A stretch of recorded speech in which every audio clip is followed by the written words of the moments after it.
June 19, 1944. Fighter Airfield, Marcus Island, Pacific Fleet. The radio operator transcribed the urgent report from reconnaissance aircraft. American carrier formation detected proceeding northwest through the Philippine Sea. Multiple fighter squadrons. Estimated interception time, 0900 hours. Commander Shoji Nishimoto, one of Japan's most experienced Zero pilots, studied the reconnaissance report. His seasoned pilots, against an unknown number of American fighters, aircraft that had appeared only months earlier. What none of them knew was that these Grumman-built machines were about to begin an aerial campaign of devastating superiority that would shatter the myth of the invincible Zero and fundamentally alter the war in the Pacific. The Japanese owned the skies over the Pacific Ocean. Since the war began in 1941, Japanese Zeros had dominated every aerial engagement with near impunity. American forces called their superior fighter the best in the world. The Zero's dominance in aerial combat had been demonstrated catastrophically at Pearl Harbor, where Japanese fighters had achieved total air superiority with minimal losses. Their maneuvering capability allowed them to outturn any Allied fighter. Their experienced pilots had trained for years in combat tactics. Their lightweight construction and powerful armament made them lethal adversaries in dogfighting, where American pilots often found themselves outmaneuvered. General Isoroku Yamamoto's strategy was straightforward: control the skies, control the carriers, control the carriers, control the Pacific. The Americans might have industrial capacity, but Japan possessed superior pilots and superior aircraft. Without air superiority, American carriers were nothing but floating targets. The Japanese Navy entered every engagement confident in their pilots' abilities and their Zero's capabilities. The F6F Hellcat represented American industrial ingenuity pushed to practical limits. Grumman aircraft had delivered the first Hellcats to Pacific Fleet squadrons in 1943. Each aircraft weighed 6 tons empty, length 37 feet, wingspan 42 feet, impressive dimensions compared to the sleek Zero.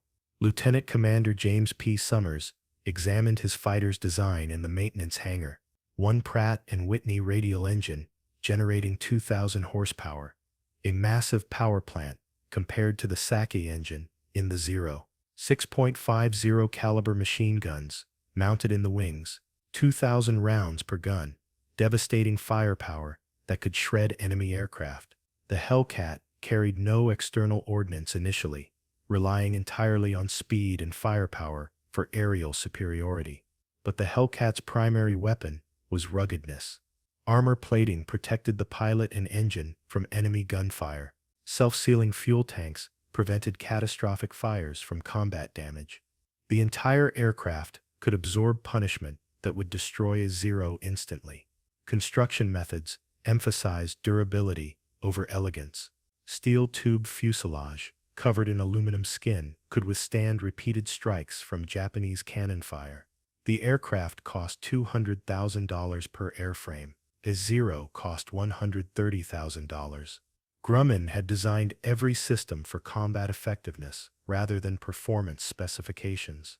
Flight Petty Officer First Class Takeshi Abe had spent 6 years learning every characteristic of the Zero. A mechanic from Osaka who had worked on aircraft production before enlisting as a pilot, Abe could diagnose performance problems by how the engine felt beneath his hands. "These engines are magnificent," Abe explained to newer pilots. "Treat them with respect, and they will give you 300 knots. Mishandle them, and you throw a piston." The Zero was a pilot's aircraft, requiring constant attention and finesse. Abe had modified fuel mixture settings to maximize altitude performance. He developed tactics, emphasizing turning ability and energy management. His innovations would keep older Zeros competitive when their fundamental design disadvantages became apparent. Commander Takeo Kurita stood in the pilot's seat of his Zero, leading his flight down from altitude at 25,000 feet.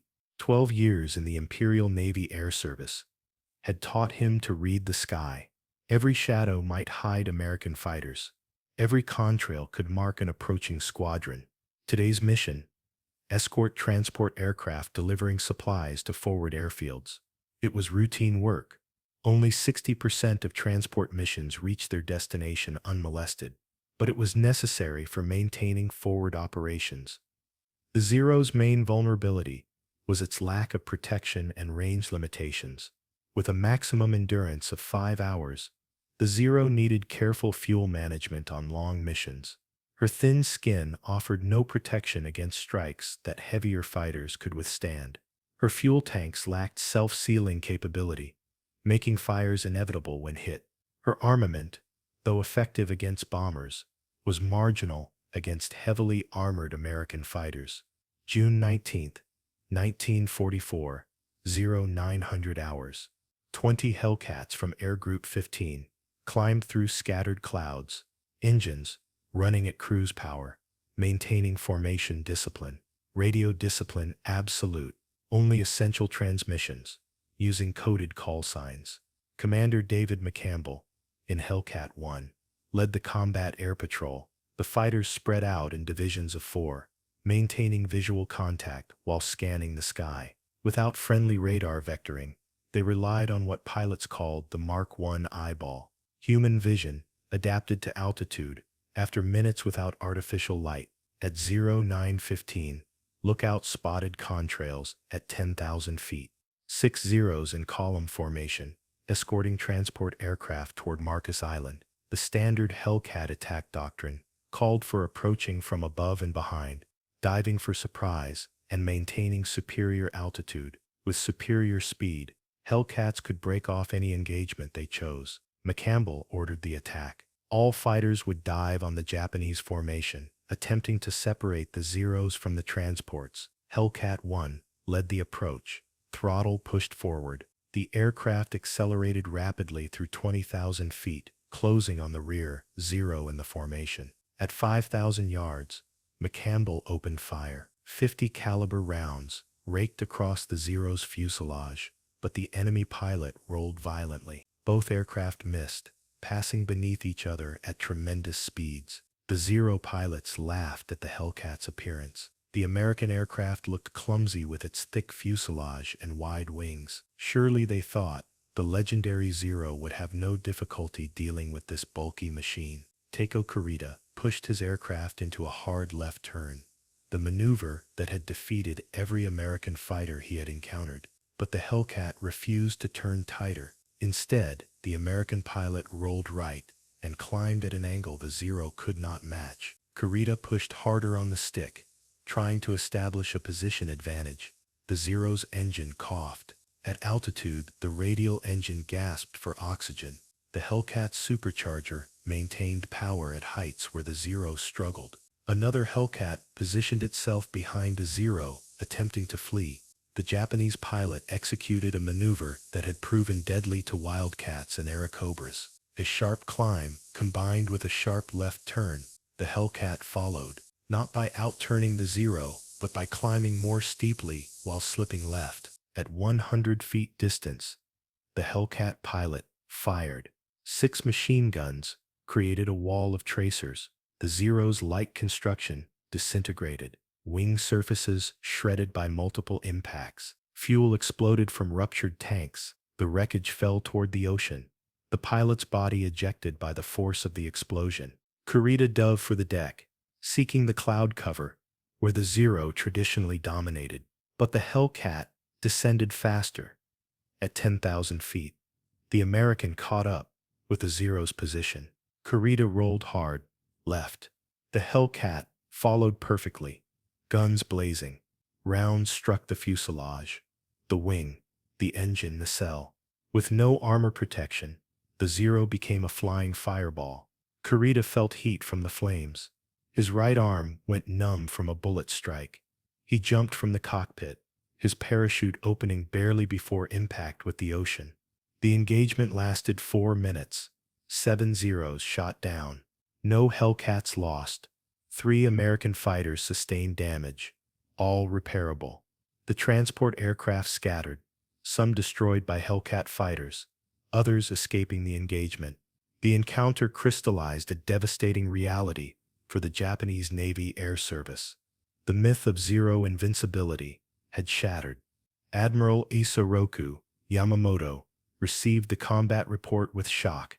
Experienced pilots like Kurita, who had defeated dozens of American fighters, had been overwhelmed by a single aircraft type. Subsequent engagements confirmed the pattern. Hellcats achieved kill ratios of 6-1 against Zeros. The Hellcat's armor protected pilots through wounds that proved fatal in Zeros. The Hellcat's engine performed at altitude where the Zero struggled.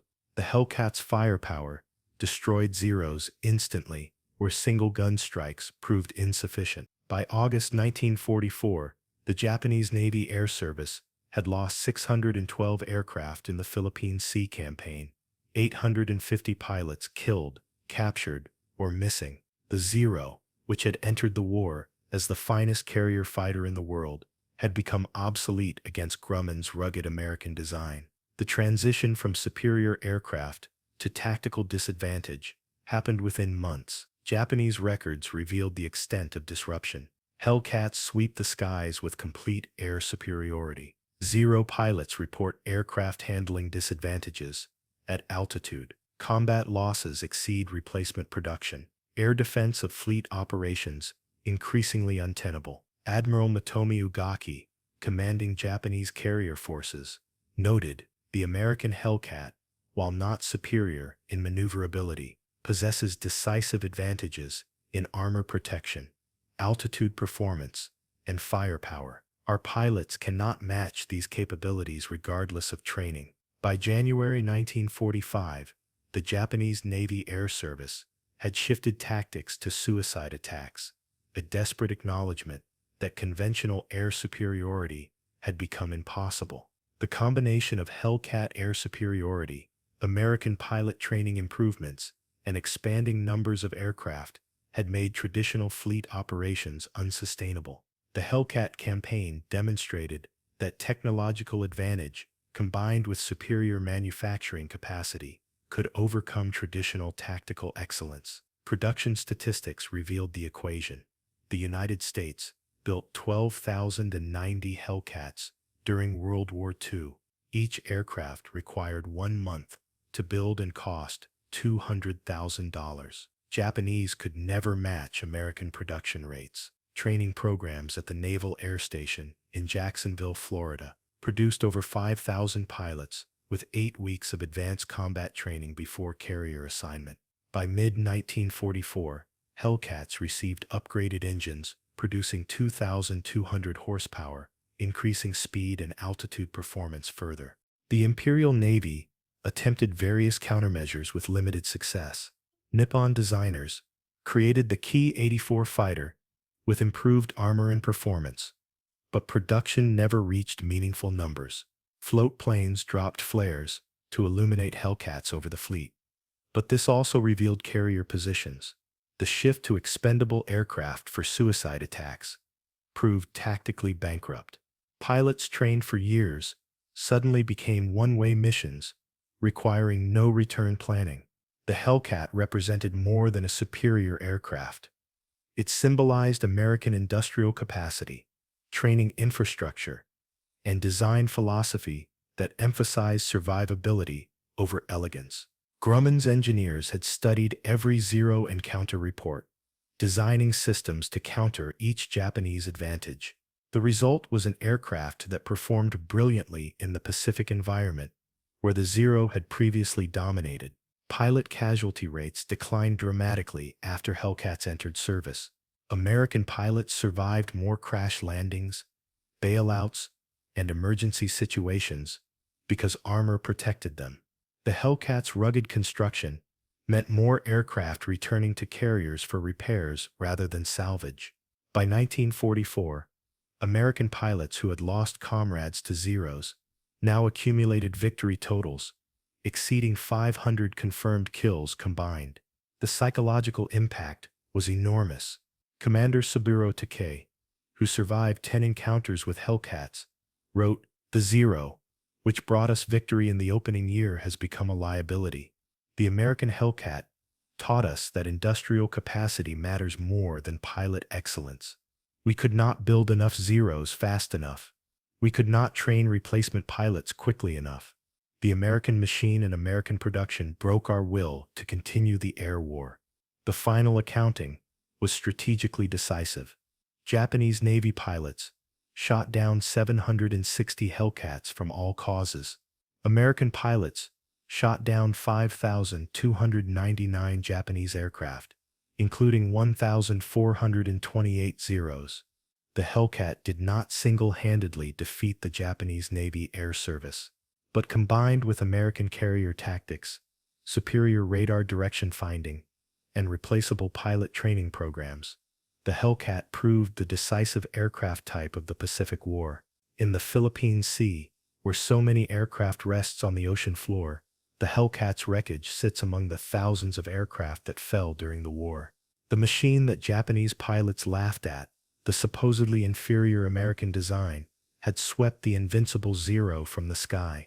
Grumman's engineers had proven that a fighter designed for durability and firepower could overcome traditional dogfighting superiority. The Hellcat had demonstrated that future aerial warfare would require balanced design, technological innovation, and recognition that industrial capacity would ultimately determine victory when opposing talented adversaries. The heavy American fighter had shown that bigger could indeed be better when designed with purpose and backed by production capability.